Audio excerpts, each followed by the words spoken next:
hakim memang banyak yang tidak benar ya. Saya sering menyebutkan hakim beberapa di antara itu sudah copot dan putus urat malunya. Berbuat yang semaunya dengan kekuasaan.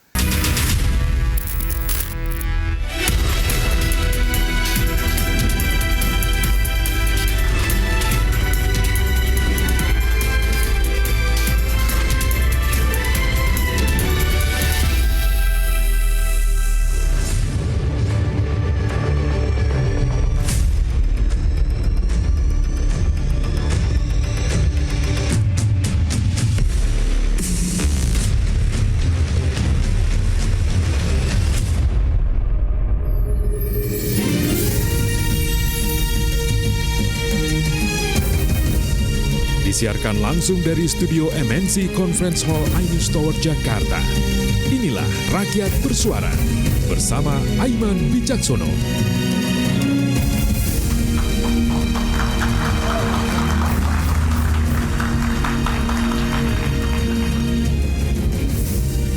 Selamat malam.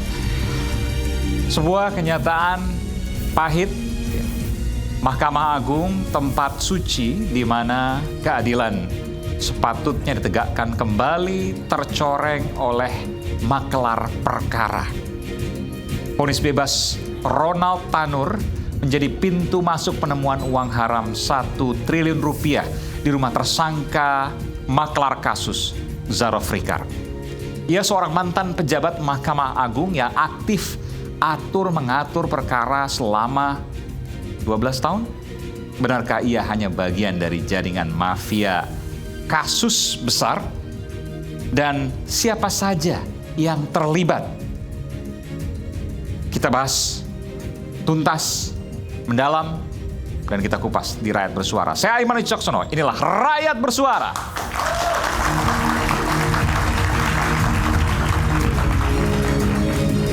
Seperti biasa, saya akan mengundang narasumber ke panggung Rakyat Bersuara. Masih menunggu nanti ada Guru Besar Hukum Pidana Universitas Indonesia, Prof. Harkristuti Harkrisnowo. Saya panggilkan selanjutnya adalah Profesor Gayus Lumbun, Hakim Agung periode 2011-2018.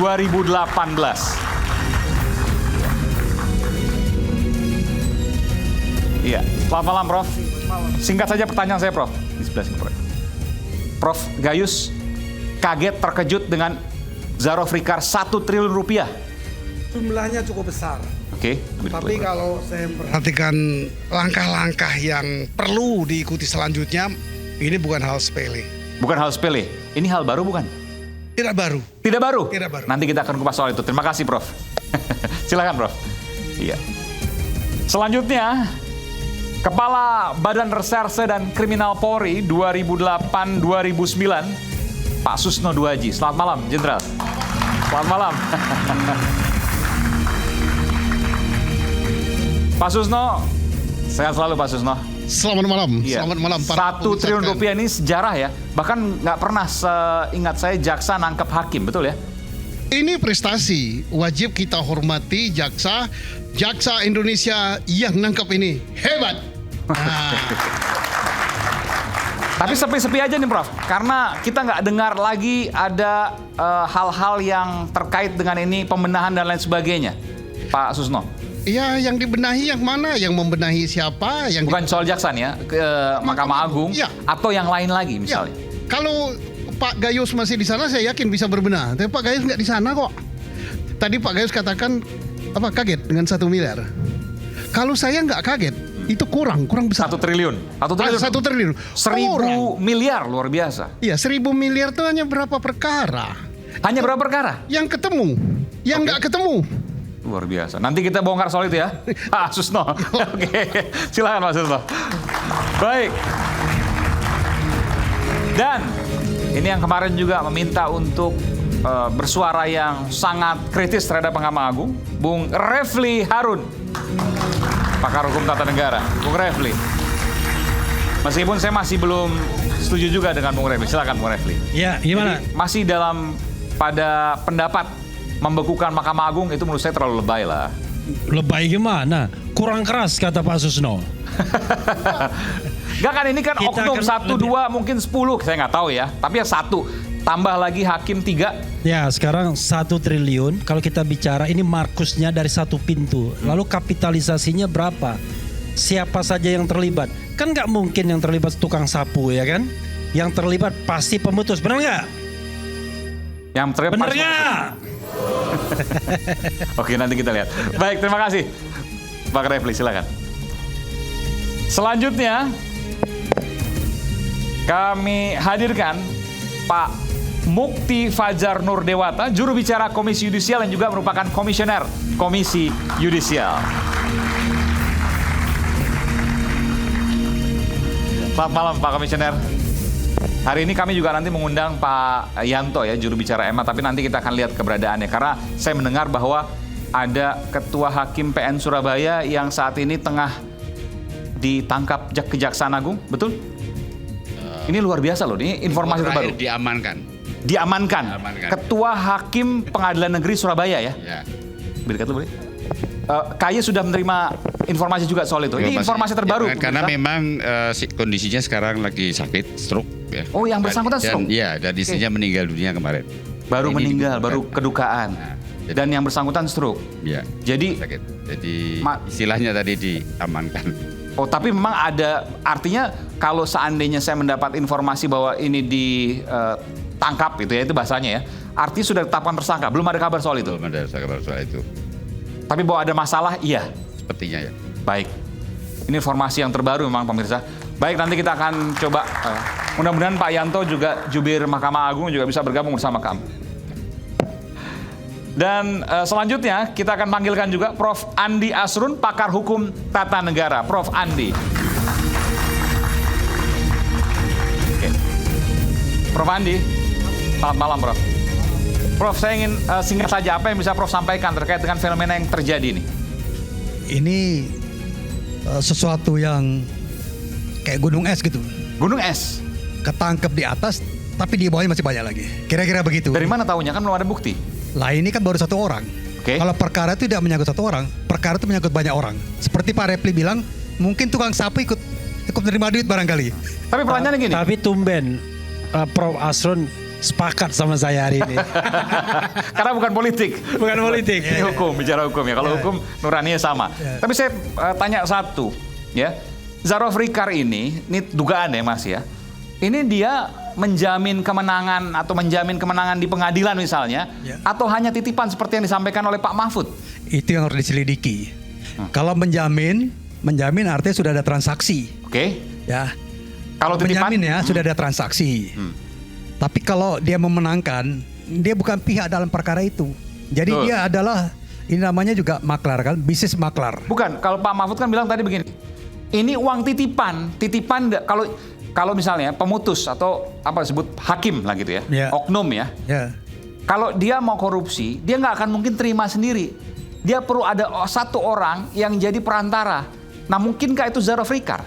Ini namanya kalau begitu, dia menyimpan. Sehingga ketika hakim itu misal ditanya, saya sumpah saya nggak terima duit. Saat ini, Ya. nanti baru terima kira-kira begitu modelnya, modusnya. Bisa jadi seperti itu atau bisa jadi ada seperti modus yang lain. Modus yang lain. Yang Baik. jelas ini banyak pihak yang terlibat kira-kira gitu. Tidak hanya satu pemain. Anda yakin tunggal. di situ ya? Ada juga pemain yang lain. Baik, Ya, baik. Kira-kira dan ini harus diselidiki oleh Kejaksaan Agung.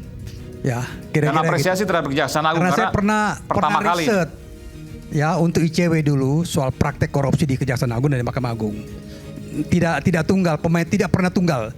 Kalau tunggal bagaimana dia menerima duit, kemudian dia bagaimana mengantar duit. Dan 1 triliun rasanya nggak mungkin kalau tunggal. Ya tidak mungkin karena banyak. Dan kemudian gini, kalau dilihat uangnya tuh masih baru, kalau dicium masih wangi uangnya. Pengalaman banyak uang baru. Kalau kita lihat itu masih bau pasti karena baru ya Oke. warnanya. Baik, nanti kita lihat uangnya baru apa enggak nanti. Yap. Terima kasih Prof. Andi Asrun. Baik, kita masih menunggu Prof. Harkrisno sedang menuju ke sudah hadir di mana? Nanti sedang menuju ke studio. Nanti kita akan tunggu, kita akan saksikan dulu informasi yang berikut ini. Kejaksaan Agung tengah menelusuri peran Zarof Richard yang mencoba menyuap Hakim Agung agar mengabulkan vonis bebas Gregorius Ronald Tanur terdakwa pembunuhan Dini Sera Afrianti. 3 hakim Pengadilan Negeri Surabaya, Erin Tuah Damanik, Mangapul, dan Heru Hanindio dengan entengnya membebaskan Ronald Tanur meski bukti penganiayaan dan pembunuhan telak di meja sidang. Zarof Richard merupakan mantan Kepala Badan Penelitian Pengembangan Pendidikan Pelatihan Hukum dan Peradilan Mahkamah Agung. Ia disebut menerima uang 5 miliar rupiah dari pengacara Ronald Tanur, yakni Lisa Rahmat. Sini banyak juga kiloan gimana Pak? 100 juta itu. 3M. Ada beberapa catatan ini memang Pak. Oh, catatan. Dari penggeledahan rumah Zarof Richard di kawasan Jakarta Selatan, penyidik menyita uang tunai hampir 1 triliun rupiah. Uang itu diduga imbalan yang diterima selama 12 tahun menjadi Markus. Menerima gratifikasi pengurusan perkara-perkara di Mahkamah Agung, ada yang rupiah dan ada yang mata uang asing. Seluruhnya dikasih konversi dalam bentuk rupiah sejumlah 920 miliar 912 juta 303.714 rupiah dan emas batangan seberat 51 kilogram. Zarof dijanjikan imbalan 1 miliar rupiah dan sisa 4 miliar rupiah tersebut untuk para hakim agung. Menteri Koordinator Politik Hukum dan Keamanan periode 2019-2024 Mahfud MD mengungkap sindikat suap di lingkungan Mahkamah Agung sebagai sindikat yang luar biasa. Sindikatnya luar biasa di Mahkamah Agung itu. Polanya, ini gila ini polanya. Saya sudah sering ceramah loh, pola-pola di mana hakim itu korupsi, lalu uangnya dititipkan ke orang lain, ke temannya, ke sopirnya, gitu. Di atas namakan orang lain dulu. Komisi Yudisial meminta Mahkamah Agung memberikan sanksi tegas berupa pemecatan secara tidak hormat kepada 3 hakim Pengadilan Negeri Surabaya yang ditangkap Kejaksaan Agung. Komisi Yudisial telah memberikan rekomendasi untuk memberikan sanksi berat berupa pemberhentian, dan oleh karena itu kita mengajukan usulan sidang MH, Majelis Kehormatan Hakim. Sebelum Zarof Richard, sejumlah pejabat MA turut menjadi makelar perkara. Sekretaris MA 2011-2016 menerima suap 35,7 miliar dan gratifikasi 13,7 miliar rupiah di kasus sengketa depo kontainer. Hakim Agung Sudrajat Nimiati divonis 7 tahun penjara dalam kasus suap pengurusan perkara kasasi pilot Koperasi Simpan Pinjam Inti Dana. Sekretaris MA Hasbi Hasan terima suap 3 miliar rupiah untuk mengatur hasil persidangan di tingkat kasasi. Dan Hakim Agung 2017-2024 Ghazal Basaleh didakwa terima gratifikasi 650 juta pengurusan perkara di MA.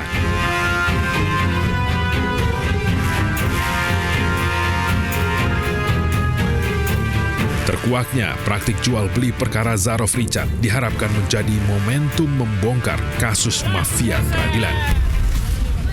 Ya. Oke. Baik, kita akan buka dulu. Pertama, saya ingin ke Prof. Gayus. Prof. Gayus, Anda setuju apa yang disampaikan oleh Pak Mahfud bahwa Anda kan, saya tahu Anda pernah menjadi orang dalam, ordalnya ya, di Mahkamah Agung. 2011-2018 Anda menjadi Hakim Agung di Mahkamah Agung. Bahwa hakim kalau mau korupsi, dia tidak akan menggunakan namanya, tidak akan menerima langsung, tapi menggunakan nama orang lain seperti yang disampaikan oleh Pak Mahfud. Betul seperti itu? Tidak selalu begitu. Tentunya ada yang seperti itu, tapi juga ada yang tidak. Karena titip uang di tangan orang itu kan tidak secure, itu pasti utuh. Ya. Itu manusiawi. Tetapi ada kemungkinan seperti apa yang Prof. Mahfud sampaikan. Bagi saya, seluruh apa dugaan-dugaan itu mesti melalui pembuktian. Bahwa apa digambar oleh Pak Mahfud harus melalui pembuktian. Jadi sinar terterang pada perkara-perkara pidana itu pembuktian. Tapi 1 triliun Pak, ini kan luar biasa. Ini sejarah. Belum pernah sebelumnya sebesar itu, luar biasa, liquid. Itu yang di rumah. Belum tahu ada yang di bank atau tidak. Ada yang di tempat lain atau tidak. Ada yang di luar negeri atau tidak. Kita tidak ada yang tahu. Oleh karena itu perlu sebuah proses pembuktian. Yaitu pembuktian yang menjadi kewajiban beban pembuktian kepada JPU. Atau juga bisa dibebankan terbalik kepada terdakwa. Tetapi ada yang ketiga, berikan status JC, Justice Collaborator, untuk dia mengungkapkan dengan sukarela. Karena yang 2 tadi mempunyai opposite ya. Opposite-nya adalah hak setiap orang yang belum dinyatakan bersalah itu mempunyai hak ingkar, hak diam. Ini nggak bisa ini hak ajasi. Itu tidak bisa dipaksakan terbalik dan sebagainya. Yang ada adalah dengan sukarela seorang tersangka terdakwa ini membongkar sendiri dengan tentunya hal lain yang diberikan keringanan, perlindungan maksimal dan sebagainya. Pertanyaannya apakah mau? Karena kan bukan pasti ya, ini harus oleh pembuktian. Rasanya, keyakinannya kan nggak mungkin sendirian, betul? Justru itu yang dibongkar secara sukarela, kompensasinya adalah dilindungi secara maksimal, diberikan kompensasi pengurangan hukuman. Ini terjadi banyak negara, terutama di Amerika. Terjadi kebongkar semua, uang kembali lagi. Oke, diberikan kompensasi pengurangan hukuman. Tapi kan nanti yang menyidangkan juga kolega hakim. Nah, itu harus jangan dianggap seperti itu semua. Hakim memang banyak yang tidak benar ya. Saya sering menyebutkan hakim beberapa di antara itu sudah copot dan putus urat malunya. Berbuat yang semaunya dengan kekuasaan. Ini apa buktinya? Perkara ini perkara pembunuhan dan penganiayaan. Dakwaannya berlapis, ya, kumulatif, alternatif. Ini ada 3 dakwaannya. Tetapi dengan tidak malu-malu hakim memutus bebas. Ronald Tanur ini ya? Ya, perkara ini. Ya, oke. Di tempat lain banyak sekali. Di PT UN misalnya, jelas kompetensinya di sini. Diputus dismisal itu satu langkah PN untuk PT UN untuk menguji apakah ada hal-hal yang tidak bisa dilalui di sini. Apa putusannya? Tetap itu karena pokok perkara dia tidak berani masuk, dia masuk dihukum acara, dismisal sudah lewat. Seolah-olah dicari-cari yang mau mengatakan itu. Ya, itu tidak punya urat malu untuk dia menyampaikan memutus seperti itu. Bagi saya begitu. Ini perlu tindakan tegas. Saya tidak heran ketika tadi Pak di sahabat saya ini Pak Refli Harun mengatakan bubarkan MA itu sudah freeze, bukan bubarkan, freeze. Iya, freeze bekukan. Freeze atau dibekukan atau ditangguhkan atau dibubarkan. Itu merupakan cuatan kekecewaan masyarakat sudah terhadap dunia peradilan. Yang lebih mengerikan nanti ada straight justice. Orang-orang ke jalan aja untuk meluapkan kekecewaannya. Kalau dari kasus ini tidak tuntas? Termasuk. Kalau ini tidak tuntas, maka terjadi dikhawatirkan ada straight justice. Nggak percaya pengadilan lagi. Nggak percaya ungkapan proses hukum. Itu dikatakan bagaimana melakukan pembekuan Mahkamah Agung. Itu sudah, saya menemukan yang lain di sebuah buku science ya, yang tulis oleh seorang Sebastian Pompe. Dia menyebutkan runtuhnya institusi Mahkamah Agung Indonesia. Gambarnya pilar-pilar yang sudah retak. Itu kekecewaan karena dulu kata hakim-hakim ini membela pejuang-pejuang ketika kita baru merdeka. Hari ini tidak ada pejuang bentuk apapun yang dibela oleh hakim. Justru dikalahkan semua. Ini Pompe sakit hati. Itu kira-kira. Saya ke Pak Susno. Pak Susno, 1 triliun rupiah. Anda juga penegak hukum, mantan penegak hukum ya. 1 triliun rupiah bukan angka yang kecil. 1 triliun rupiah angka yang sangat-sangat, kalau saya boleh 100 kali saya ngomong sangat luar biasa. Dan ditemukan pada 1 orang. Dan dia mantan pejabat Mahkamah Agung. Dan terkait perkara, apa yang Anda bisa Kalau sampaikan? menurut saya itu kurang ya. Bahkan kurang 1 triliun, bisa lebih? Mestinya masih ada lebih. Dari 2012, 12 tahun. Iya. Berarti betul 2012. 12 tahun dan dia bukan pemutus. Dia ini calo. Dan tadi ada titipan 5 miliar, 1 miliar untuk dia, 4 ini. Berarti sekali mungut kan cuma 1. Nah, bisa terkumpul 1000 miliar, berarti ada 1000 perkara yang dia tangani. Nah, itu matematisnya walaupun tidak seperti itu. Oke. Nah, tidak salah kalau orang katakan mafia peradilan itu ada. Nah, artinya tidak semua hakim. Kalau Pak Gayus, saya tahu persis pribadinya, beliau pasti hakim yang masuk surga yang didulukan. Nah, Jadi begini Pak Susno, mafia ini kita mau bongkar dulu. Siapa sih Zaro Frikar? Kemungkinannya seperti apa? Tentu masih ada pemeriksaan. Iya. Tapi kan kita lihat agak sepi-sepi aja nih, agak sepi aja. Kita nggak tahu, mungkin masih terus pengembangan dan lain sebagainya. Kita harus berpikir positif lah untuk itu. Ya. Tapi saya ingin tanya, kenapa mesti lewat Zaro Frikar? Apa yang dilakukan oleh Zaro Frikar? Katakanlah misalnya ada orang yang ingin bebas, ingin menang perkara. Dia hanya cukup menghubungi Zaro Frikar kemudian mengasih tarif, memberikan tarifnya, lalu dia ngatur semua, begitu? Iya. Sulit dibuktikan, tadi baunya menyengat sekali. Iya. Mengapa dikatakan mafia peradilan? Karena permainan ini sebagaimana dikatakan Pak Mahfud dalam suatu kesempatan bahwa mafia itu rantaian. Mulai dari kapan? Mulai dari penyidik, penuntut, sampai dengan pemutus. Pemutus ini tingkat pertama, tingkat banding, tingkat kasasi, sampai tingkat PK. Buktinya apa? Banyak yang sudah terjerat. Lah, kenapa saya bisa berkata begitu? Saya ini pernah juga di pengadilan itu diadili. Saya pernah. Nah oke, saya merasakan itu. Kemudian penyidik, saya pernah merasa jadi penyidik. Nah kemudian mengapa mafia ini bermain? Ini semua lini. Semua lini, dan yang paling parah itu adalah pengadilan. Semua lini maksudnya? Iya. Pak Mahfud katakan, tidak sulit menghukum orang yang tidak bersalah. Dan permainan itu dimulai dari mana? Dari penyidikan, penuntutan, sampai dengan pengadilan. Tapi saya bangga dengan kejaksaan kita yang telah berhasil nangkap ini. Tepuk tangan untuk kejaksaan. Nah, tadi obatnya apa? Beliau sudah katakan obatnya harus dibuktikan dan apa? Ini di-press katanya, masukkan dalam kulkas supaya beku, gitu. Dibekukan lembaga itu. Kalau saya, lembaganya tetap, tapi orangnya diganti. Siapa yang diganti? Bukan hanya Mahkamah Agung saja, seluruhnya sampai tingkat bawah. Baik hakimnya maupun pegawainya. Diseleksi mana yang kepakai, kayak nyeleksi telur itu, mana yang udah busuk dibuang. Nah, gimana caranya? Nanti melanggar undang-undang. Kalau presiden betul mau menegakkan hukum, mau memperbaiki republik ini, keluarkan apa? Di bawah undang-undang itu apa, Pak Repri? Perpu atau apa? Hukum tata negara nanti. Mengapa harus perpu? Karena sudah demikian gawat, genting. Harus dikeluarkan perpu? Harus. Pertanyaan, ada nggak yang masih percaya peradilan kita? Hari ini... Mahasiswa, Anda nggak mengatakan nggak percaya? Ini bicara nurani ya? Percaya nggak sama peradilan? Peradilan itu mulai dari bawah sampai ke atas. Nah, geleng-geleng tapi tidak berani. Kurang unjuk rasa mereka ini. Nah, oke. Saya menemukan suatu perkara di negeri Konoha. Ada orang beli rumah, beli apartemen, kontan, cash, keras. 12 tahun yang lalu. Apartemennya tidak diberikan. Kemudian terbalik, yang membeli justru dipenjarakan. Sampai sekarang dipenjarakan.